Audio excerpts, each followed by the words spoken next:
2025 সালের মাধ্যমিক শিক্ষার্থীদের সামনেই টেস্ট এক্সাম। তাই দেখো তোমাদের জন্য আমি একটা মাধ্যমিকের টেস্ট কোয়েশ্চেন নিয়ে এসেছি 2023 সালের বাংলা কোয়েশ্চেন। দেখো এখান থেকে তোমাদের অনেক ইম্পর্টেন্ট কোয়েশ্চেন আসবে। সঠিক উত্তরটি নির্বাচন করো। MCQ question. কখন চায়ের টেবিলে তপনের গল্পটা নিয়ে কথা ওঠে? বিকেলে, সকালে, সন্ধ্যায়, রাত্রে। নদের চাঁদের বয়স কত? 21, 30, 27, 29 বছর। অদল বদল গল্পে কোন উৎসবের কথা আছে? দুর্গাপুজো, নববর্ষ, নবান্ন, হোলি। সভ্যতার শেষ পুণ্যবাণীটি কি? অর্থাৎ ভালোবাসা, ক্ষমা করো, মঙ্গল করো, বিচার করো। গান বাঁধবে সহস্র উপায়ে, কে গান বাঁধবে? কোকিল, ময়না, টিয়া, দোয়েল। আমি এমসিকিউগুলোর কোনো উত্তর বলছি না, অপশান আছে, অপশানে একদম উত্তর বোঝাই যাচ্ছে যে কোনটা উত্তর। তোমাদের যেহেতু পড়া কমপ্লিট, তোমরা সবাই পারবে, না পারলে কমেন্ট বক্সে কমেন্ট লিখবে। আমাদের ডান পায়ে, পাথর, ধস, বাঁধ, বোমারু বিমান। পালকের কলমের ইংরেজি নাম? Stylus, fountain pen, quill, reservoir. Rajshekhar বসুর ছদ্মনাম? বনফুল, শ্রীকান্ত, পরশুরাম, রূপদর্শী।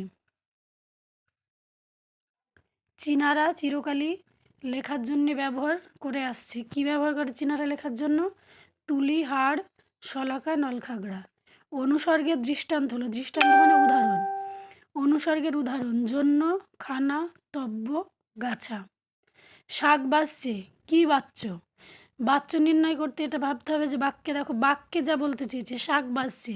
শাক কিন্তু কেউ বাজাচ্ছে না, বা যে বাজাচ্ছে তার কোনো নাম নেই। আমরা যদিও জানি যে শাক নিজে বাজে না, একজনকে বাজাতে হয়, কিন্তু এই বাক্যটায় শাক নিজে বাজছে। তাই ভালো করে ভেবে করবে। কর্তৃবাচ্য, কর্মবাচ্য, কর্মকর্তৃবাচ্য, ভাববাচ্য। বালকে বালকে ঝগড়া করছে, কি কর্তা? প্রযোজ্য কর্তা, ব্যতিহার কর্তা, প্রযোজক কর্তা, উজ্জ্ব কর্তা। কর্তাটা লেখা নেই, শুধু প্রযোজ্য, ব্যতিহার, প্রযোজক, উজ্জ্ব লেখা আছে। বালকে বালকে ঝগড়া করছে, অর্থাৎ পরস্পর পরস্পরের সঙ্গে বোঝালে একটা কারকও আছে, সমাসও আছে, এখানে কর্তার কথা আছে।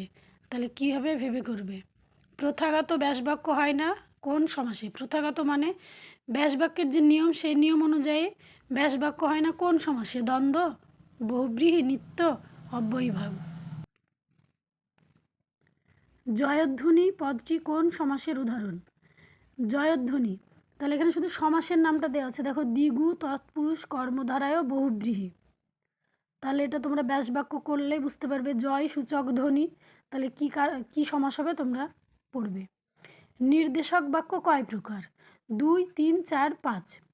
চলন্ত গাড়িতে উঠতে যেও না, বাক্যটি কী ধরনের বাক্য? সরল, জটিল, মিশ্র, যৌগিক। বাক্য নির্মাণের একটি শর্ত হলো, বাক্য নির্মাণের 3টে শর্ত আছে। তাহলে এখানে আসক্তি, আসক্তি, বাচ্য সমাস। তাহলে নিশ্চয়ই আসক্তি আর আসক্তি বুঝতে পারছো। এবার বানানটা লক্ষ্য করবে যে কোনটা আসক্তি আর কোনটা আসক্তি, মানে আলাদা। তারপরে এসিকিউ কোয়েশ্চেন দেখো, এর মধ্যে তপন কোথা? কথা না, তপন কোথা মানে ওই লেখাটার মধ্যে তপন কোথায়? ওর মাসি যখন লেখাটা নিয়ে এসে তপনকে পড়তে বলেছিল, তপন পড়ার পরে সেই লেখার মধ্যে তপন নিজেকে খুঁজে পেয়েছিল না, মানে নিজের লেখা খুঁজে পেয়েছিল না। তাই বলছে যে এর মধ্যে তপন কোথা, কথাটির অর্থ কী? জগদীশবাবু তীর্থ ভ্রমণের জন্য বিরাগীকে কত টাকা দিয়েছিলেন? এবার তোমাদের ওই 2বার টাকা দেওয়ার বিষয়টা মাথায় রাখতে হবে যে 101 টাকা কাকে দিয়েছিল, 100 টাকা কাকে দিয়েছিল। অনিয়ম রেলওয়ে কর্মচারীর জন্য, নিয়মটি কি? পথের দাবি থেকে নেওয়া, দেখবে। ও খাঁটি কথা, খাঁটি কথাটি কি? নদের চাঁদ তার বউকে কত পৃষ্ঠার চিঠি লিখেছিল? ও যে ওই সাঁকোতে বসে চিঠি লিখছিল, সেটা কত পৃষ্ঠার ছিল সেটা। সেখানে ছড়িয়ে রইল, সেখানে কি কি ছড়িয়ে রইল? সবগুলো লিখতে হবে। পৃথিবী হয়তো মরে গেছে এমন সংশয়ের কারণ কি?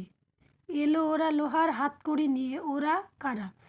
এইগুলো সবই তোমরা 1 মার্কের হলেও আমি আগের কোয়েশ্চেনেই বলেছিলাম যে কবির নাম, কবিতার নাম বা লেখকের নাম, গল্পের নাম দিয়ে একটা লাইনেই মানে একটা বাক্যেই উত্তরটা দিবে। দেখবে 1.5 থেকে 2 লাইন হবে। কম বেশি 20টি শব্দে বলেছে, তাহলে আমরা 20টির 5-7টা কমও লিখতে পারি, 5-6টা বেশিও লিখতে পারি, কিন্তু আমরা কখনোই কমের দিকে যাব না। 20 থেকে 22-24 এরমের মধ্যে যেন শব্দ থাকে, তাহলে সেটা 1 বা 1.5 লাইনের মধ্যে হবে। তাই ওই 1-1.5 লাইনের মধ্যে কবি এবং কাব্যগ্রন্থ নাম দেওয়া যাবে। এ এ অদ্ভুত বার্তা, অদ্ভুত বার্তাটা কি? তাহলে এটা ওই মেঘনাদ বধ কাব্যের কথা লিখে, অভিষেক কবিতা লিখে তারপর লিখবে। সমুদ্র নৃপতি সুতার নাম কি? সুতা মানে কন্যা, সমুদ্রকন্যার নাম কি ছিল? এবার 3 মার্কের কোয়েশ্চেন দেখো। তারও ছিল ফাউন্টেন পেনের নেশা, তার বলতে কার কথা বলা হয়েছে? কলিকাতা বিশ্ববিদ্যালয় কত সালে পরিভাষা সমিতি নিযুক্ত করেছিলেন? একটাই সাল আছে, মনে রাখার বিষয়, মনে রাখবে। আমাদের আলংকারিকগণ শব্দের ত্রিবিধ কথা বলেছেন। ত্রিবিধ কথা কি কি? 3টে, ওই ত্রিবিধ লক্ষণা ব্যঞ্জনা ওগুলো 3টের নামই কিন্তু লিখতে হবে। সমানি, সম, শীর্ষানি, ঘনানি, বিরলানি, চ। এই শ্লোকটির মানে একদম এক্স্যাক্ট মানে বইয়ে যেটা দেওয়া আছে সেইটা কোটেশন দিয়ে লিখবে।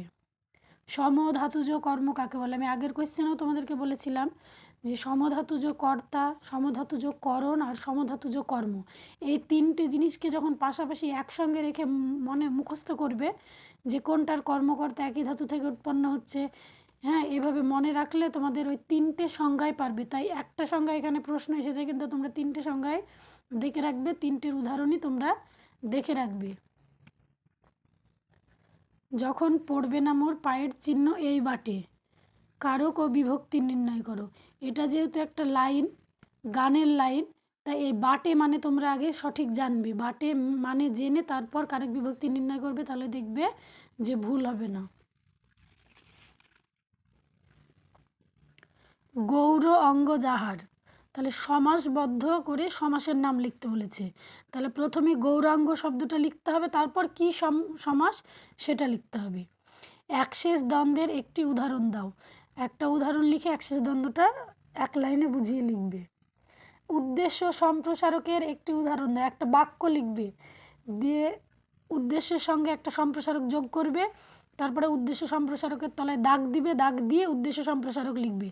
এখানে উদ্দেশ্য সম্প্রসারকের উদাহরণ দিতে বলেছে, সম্প্রসারিত উদ্দেশ্য না, উদ্দেশ্যের সম্প্রসারক আর উদ্দেশ্য দুটোকে একসঙ্গে করে সম্প্রসারিত উদ্দেশ্য হয়, তাই শুধুমাত্র উদ্দেশ্য সম্প্রসারকের উদাহরণ দাও বলেছে। কোয়েশ্চেন বুঝে উত্তর করলে দেখবে ভুল হবে না। আমি রোজ সকালে 1 গ্লাস খাঁটি গরুর দুধ খাই, এই বাক্যটিতে বাক্য নির্মাণের কোন শর্ত লঙ্ঘন করেছে? গরুটা খাঁটি কি? গরুর আবার খাঁটি আর ভালো আমরা বুঝতে পারলাম না। তাই দেখো, রোজ সকালে 1 গ্লাস খাঁটি গরুর দুধ খায়, দুধটা খাঁটি হতে পারে কিন্তু গরুটা কিভাবে খাঁটি হয়? তাই বলেছে যে বাক্যটাতে কোন শর্ত লঙ্ঘন করেছে। তাহলে তোমরা ওই যোগ্যতা, আকাঙ্ক্ষা ও আসক্তি 3টে শব্দের মানে সঠিক জানবে, যে যোগ্যতা মানে নির্ভুলতা, হ্যাঁ, এইভাবে। তারপরে আসক্তি মানে কি, আকাঙ্ক্ষা মানে কি, আকাঙ্ক্ষা মানে মনে আকাঙ্ক্ষা থেকে যাবে, বাক্যটি সম্পূর্ণ হবে না, এইভাবে মানে জেনে সঠিকটা লিখবে। লোকটি কাশিতে কাশিতে আসিল, যৌগিক বাক্যে পরিণত করো। কিছু একটা দিয়ে যোগ করে 2টো বাক্য হয়ে যাবে তাহলে, এবং কিংবা কিছু দিয়ে একটা যোগ করে লিখবে। ঘন্টা বাজে, কোন বাচ্চার উদাহরণ? এই যে একটু আগে একটা লাইনে কোয়েশ্চেন পেলাম যে শাখ বাজে, তো এখানেও ঘন্টা বাজে।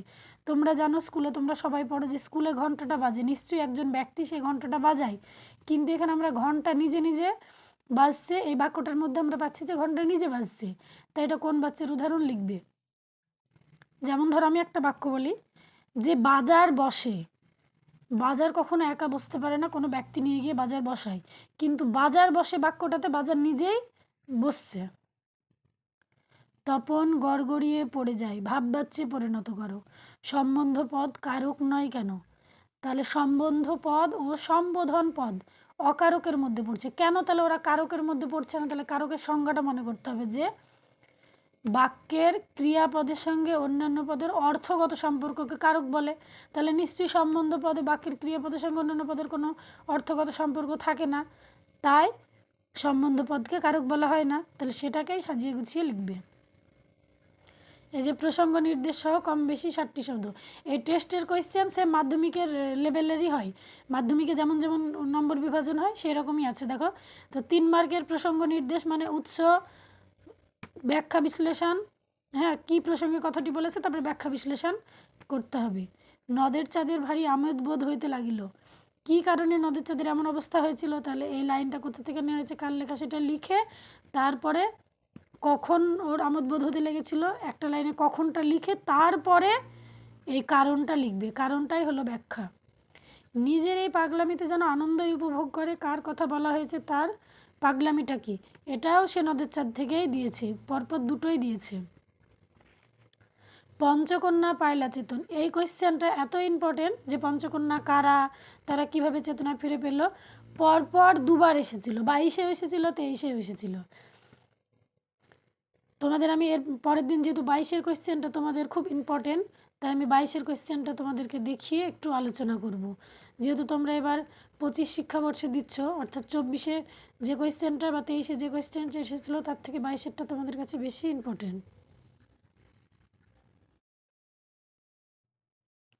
সব চূর্ণ হয়ে গেল, জ্বলে গেল আগুনে, কিভাবে কোন কোন জিনিস চূর্ণ হয়ে গেল। তারপরে দেখো 5 মার্কের কোয়েশ্চেন, সত্যি তপনের জীবনের সবচেয়ে সুখের দিনটি এলো আজ, তপনের সবচেয়ে সুখের দিন কোনটি, ওই সুখের দিনের শেষ পরিণতি কী হয়েছিল, তাহলে এটাও তাই কোথা থেকে নেওয়া হয়েছে সেটা লিখে দুবার প্যারা চেঞ্জ হবে। এই যে তপনের জীবনের সুখের দিন কোনটি, তাহলে সুখের দিন ওই যে সন্ধ্যা তারা পত্রিকা নিয়ে এসেছিল ওর মাসি ও মেসোমশাই, ওই ঘটনাকে কেন্দ্র করে লিখবে। ও আমাকে শিখিয়েছে খাঁটি জিনিস কাকে বলে, খাঁটি জিনিস বলতে কি বোঝানো হয়েছে, কাকে কিভাবে শেখানো হয়েছে।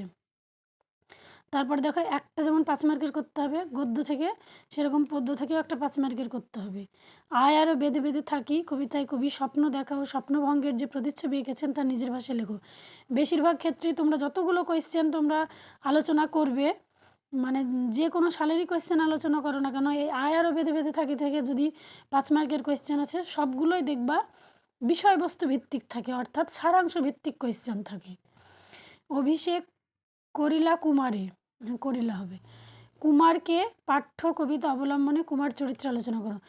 কালকেই যখন আমি ইন্দ্রজিৎ চরিত্র দেখিয়েছিলাম তখনই বলেছিলাম এটা কুমার চরিত্র দিয়েও আসতে পারে। তো দেখো আজকের কোয়েশ্চেনে কুমারকে পাঠ্য কবিতা অবলম্বনে কুমার চরিত্র আলোচনা করো, কুমার মানে তাহলে ইন্দ্রজিতের চরিত্রটা আলোচনা করতে হবে। কালকে আমি বুঝিয়ে কোয়েশ্চেনে বলেছিলাম যে পয়েন্ট করে করে চরিত্রটা লিখবে, প্রথমে কুমারের পরিচয়টা দিবে, প্রথমে উৎস দিবে, তারপরে কুমারের পরিচয় দিবে, তারপর প্যারা চেঞ্জ করে ওই বৈশিষ্ট্য মানে চারিত্রিক বৈশিষ্ট্য আলোচনা করবে, তখন সবগুলো আবার পয়েন্ট পয়েন্ট করে লিখে উপসংহারটা লিখবে।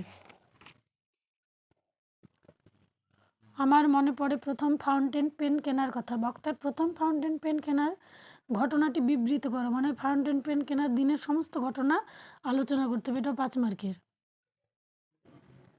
বাবুটির স্বাস্থ্য গেছে কিন্তু শখ 16 আনায় বজায় আছে, বাবুটিকে তার শখ ও স্বাস্থ্যের পরিচয় দাও। এই যে এখানে আমি কোয়েশ্চেন দেখছি যে তোমাদের ইয়ের সঙ্গে প্রবন্ধের কোয়েশ্চেনের সঙ্গে আবার গদ্যের কোয়েশ্চেন দিয়ে দিয়েছে। তো তোমাদের প্রবন্ধ দুটোই আছে, হারিয়ে যাওয়া কালি কলম ওর বাংলা ভাষার বিজ্ঞান, তো তার সঙ্গে রিভার্স করে দিবে, এর সঙ্গে এই কোয়েশ্চেন দিবে না, হয়তো বা দিয়েছে কিন্তু মাধ্যমিকে বাংলা ভাষার বিজ্ঞান আর হারিয়ে যাওয়া কালি কলম এই দুটো প্রবন্ধ থেকে দুটো কোয়েশ্চেন থাকবে, যে কোনো একটা করতে হবে। তো এটা তোমাদের দেখো পথের দাবি থেকে দিয়েছে, এটা তোমাদের গদ্যের কোয়েশ্চেন, এই কোয়েশ্চেনটাও কিন্তু খুব ইম্পর্টেন্ট, তোমরা পড়বে। তারপরে দেখো বলেছিলাম কালকে যে সিরাজ একটাই নাটক আছে, সেটা থেকে 4 মার্কের দুটো প্রশ্ন থাকবে, যে কোনো একটা করতে হবে। তো তোমাদের কাছে আমি লজ্জিত, তোমাদের বলতে কাদের কথা বলা হয়েছে, তাদের কাছে বক্তা লজ্জিত কেন, মানে সিরাজ কাদের কাছে লজ্জিত ছিল এবং কেন লজ্জিত ছিল সেটা নিয়ে আলোচনা। জানি না আজকাল রক্ত চাই, রক্ত সে চাই পলাশি, রাক্ষসী পলাশি, মানে এই বাক্যটা নাটকে কে বলেছিল, তার চারিত্রিক বৈশিষ্ট্য বলেছেন। এবার কোনি, কোনি থেকে 3টে থাকবে, অবশ্যই 2টো হবে। কোনিটা তোমরা খুব গুরুত্ব দিয়ে পড়বে, তার কারণ কোনি থেকে 10 মার্ক, 10 মার্ক একটা বিশাল জিনিস, যে 10 মার্ক মানে অনেকটাই, তাই কোনি থেকে কোনো কোয়েশ্চেন যেন না বাদ যায়। ওইটাই তো আমিরে যন্ত্রণায় তাই তো আমি বক্তাকে উক্তিতে তাৎপর্য বিশ্লেষণ করো। কোনি গল্পে লীলাবতীর পরিচয়, এখানে লীলাবতীর পরিচয় আছে, আবার এটা অন্যভাবে আসতে পারে যে স্বামীর সুযোগ্য সহধর্মিণী রূপে লীলাবতীর পরিচয় আসতে পারে। অবশেষে কোনি সাঁতার দলে জায়গা পেল, কোনি কীভাবে বাংলা সাঁতার দলে জায়গা পেল তো সংক্ষেপে আলোচনা করে, এইটাও ইম্পর্টেন্ট কোয়েশ্চেন, এটা থেকেও আসতে পারে। তারপরে একটা দেখো বঙ্গানুবাদ আছে, আমি কালকেও একটা বঙ্গানুবাদ বলেছিলাম, এই বঙ্গানুবাদটাও তোমরা দেখে নাও, দরকার হয় স্ক্রিনশট করে নিবে, তারপরে তোমরা পড়বে। আর একটা প্রতিবেদন আর একটা কাল্পনিক সংলাপ থাকবেই, তো তোমরা চেষ্টা করবে সংলাপটা করা, সংলাপটাতে নম্বরটা বেশি ক্যারি করে। তারপরে দেখো রচনা এসেছে এই যে বাংলার উৎসব, এখানে একটা মেলা আসতে পারে, বাংলার উৎসব আসতে পারে, এক কথায় মেলা বা উৎসব এই বিষয়ক নিয়ে একটা আসবে। শিক্ষা বিস্তারে গণমাধ্যমের ভূমিকা, এটা একটা ইম্পর্টেন্ট। পরিবেশ আর এই বিজ্ঞান, এই একটা উৎসব বিষয়ক, বিজ্ঞান বিষয়ক, পরিবেশ বিষয়ক থাকবে, একটা ব্যক্তি বিষয়ক থাকে, তো তোমরা দেখো এগুলো পড়বে তোমাদের জন্য। তাহলে আমি নেক্সট 2022 সালের মাধ্যমিকের কোয়েশ্চেনটা নিয়ে সামনে ভিডিওতে আলোচনা করব। তোমরা সবাই লাইক এবং সাবস্ক্রাইব করে দিও এবং সামনে ভিডিও পাওয়ার জন্য নোটিফিকেশনের জন্য অপেক্ষা করো।